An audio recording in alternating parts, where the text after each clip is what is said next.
c'était à refaire, moi je chanterai toujours Jésus-Christ. Si c'était à refaire. Bienvenue une fois de plus dans cette vidéo Bien-aimés dans les Seigneurs. C'est avec plaisir que je vous retrouve, moi, le frère Isaac Moussoungou. Nous allons parler aujourd'hui d'un sujet très capital avec un homme de Dieu qui va se présenter, un bien-aimé dans les Seigneurs qui sera l'auteur de cette prédication. J'aimerais passer la parole au prédicateur de ce soir, de ce matin, où que vous soyez. Frère Alex, bonjour. Oui, bonjour frère Isaac. Je vous salue également au peuple de Dieu qui nous suivez. Je rends grâce à Dieu de nous permettre d'être là ce matin pour parler de sa part. Je suis le frère Alex Shadrakalula, serviteur de Dieu dans le corps du Christ, évoluant dans l'église Centre Missionnaire La Compassion des âmes à Kinshasa. Voilà. Nous sommes très ravis de vous avoir une fois de plus dans cette chaîne ou encore dans nos séquences ou séries de vidéos pour nous parler de la part du Seigneur, parce que nous disons que un seul instant peut changer toute une vie, un seul instant peut changer toute une histoire. Alors frère Alex, qu'est-ce que le Seigneur vous a mis à cœur? Quel est le message de ce matin? Pouvez-vous nous en parler?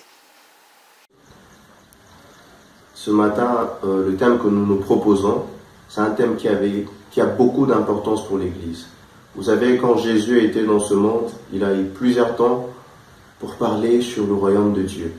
Il a pris son temps pour chercher à comparer le royaume à telle chose, parce que ça avait de la valeur. S'il était venu dans ce monde, c'était pour nous introduire dans le royaume de Dieu. Dans le royaume de Dieu. Et nous aussi, ce matin, nous voulons suivre le trace de Jésus. Quelle trace enseigner sur ces choses? Nous ne voulons pas seulement nous encourager dans ce monde à vivre, mais nous voulons aussi nous emmener à vivre de manière à jouir de ce royaume de Dieu.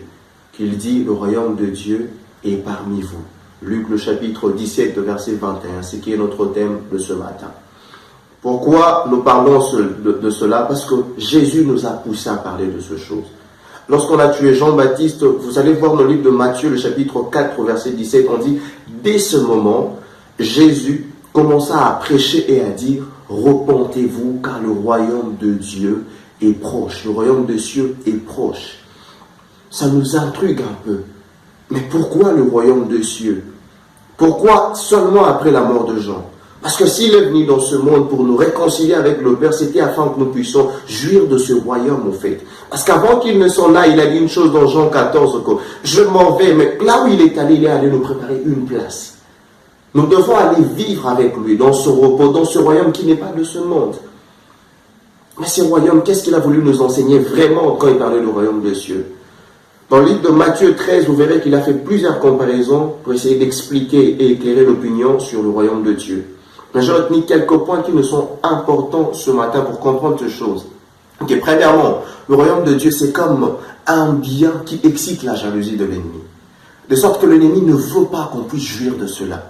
Vous verrez la parabole du blé et de l'ivraie dans Matthieu 13, 24 à 30. Donc c'est un bien qui excite la jalousie de l'ennemi. Il ne veut pas qu'on jouisse de cela. Deuxièmement, Jésus nous enseigne qu'il faut s'emparer du royaume de Dieu. C'est l'essentiel. On ne peut pas passer à côté de cela. Qu'on verra dans Matthieu 13 toujours, le verset 44. Je reste en connaissance, c'est que Jésus a dit dans Matthieu 11, 12, que ce sont les violents qui s'en emparent. On doit s'emparer du royaume de Dieu. Troisièmement, le royaume de Dieu, il faut faire de cela l'objet de notre quête de tout le jour. On cherche à entrer dans le royaume de Dieu. On doit s'efforcer à y entrer. Et quatrièmement, le royaume de Dieu, c'est la chose qui doit faire l'objet de notre inquiétude si on doit s'inquiéter.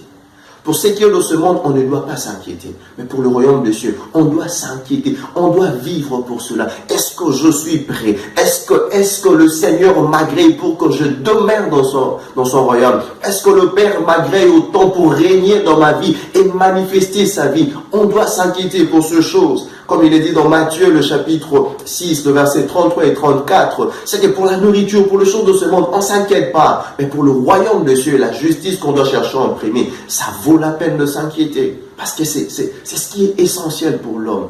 Et autre point, c'est que le royaume de Dieu, ce n'est pas pour une race. Ce n'est pas pour un peuple. Ce n'est pas pour une tribu.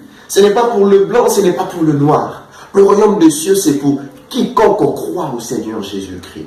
C'est pour tout le monde. La porte est ouverte à toute la créature. Quand vous verrez l'exemple que le Christ a donné dans Matthieu 13, 47, vous comprendrez que comme le pêcheur jette son filet, il prend divers types de poissons. Donc pour dire que le royaume des cieux, c'est pour quiconque croit. Donc ça ne dépend pas de partout dans le monde. Quand tu crois au Seigneur, tu as droit au royaume des cieux.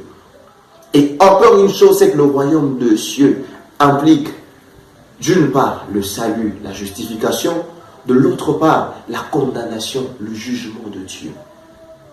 Et quand il parle de cette comparaison dans Matthieu 13, toujours le verset 41, 42, 48, 41, vous verrez ce qui implique le jugement et la condamnation.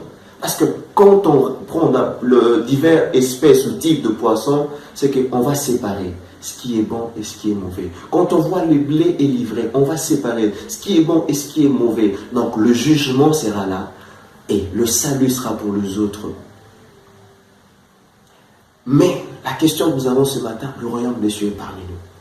Comment expliquer? Parce que là où il a dit, le royaume des cieux est proche. Il descend dans lui qui dit, le royaume de Dieu est parmi vous.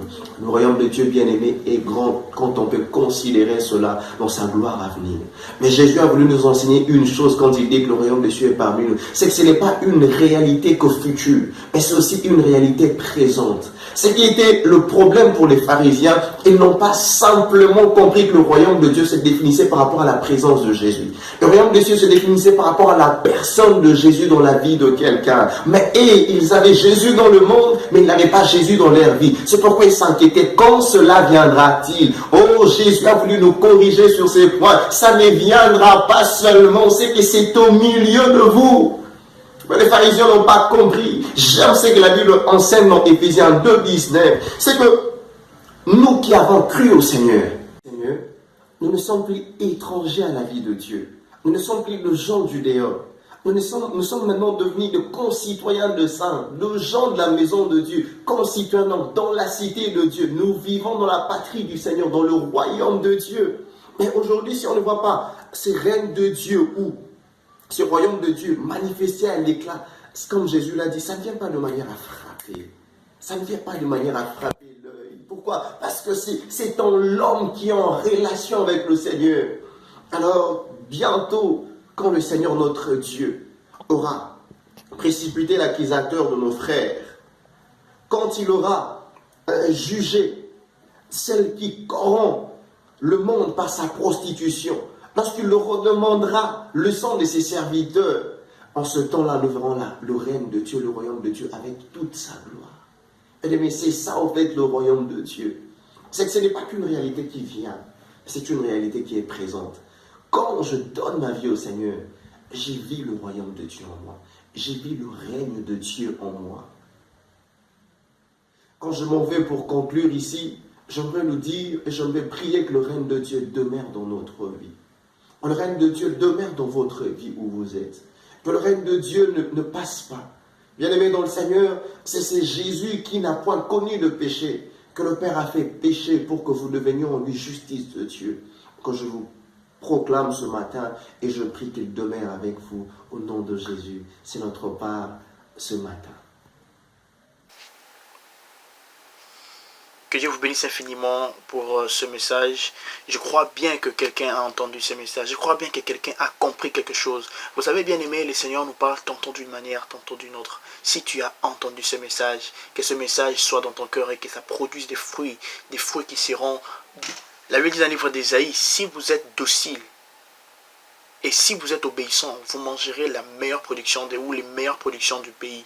C'est dans le livre d'Ésaïe chapitre 1er verset 19. Bien-aimés dans le Seigneur, que le Seigneur nous aide à pouvoir mettre en pratique sa parole. Il a dit que si vous entendez la parole du Seigneur, n'endurcissez pas vos cœurs. Car cet instant que tu as bénéficié sera un instant qui va amener quelque chose de plus dans ta vie. Moi, je le crois. Le frère Alex Kalula le croit. Et le Seigneur Jésus-Christ le croit. Bien-aimés dans le Seigneur, nous nous recommandons encore d'entrer dans le Seigneur. Partagez cette vidéo à vos proches, aux personnes que vous voulez qu'ils entendent une part de message, aux personnes que vous voulez qu'ils partagent cette expérience ou encore ce message. Cela sera d'une très grande efficacité.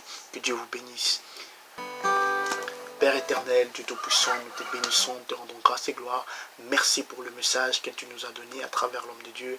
Bénis encore, au Père éternel, cette personne que tu as choisie, le frère Alex Kalula, et ajoute encore plus dans sa marche avec toi, afin qu'il puisse être une source de bénédiction pour les nations, dans le nom puissant de Jésus. Je bénis ma soeur, mon frère qui a eu l'occasion de suivre cette vidéo. Ajoute encore plus dans son... Fructifie encore sa connaissance, afin que quand tu reviendras, que tu trouves encore la foi sur la terre. Dans le nom puissant de Jésus, prier. Amen. Que Dieu vous bénisse.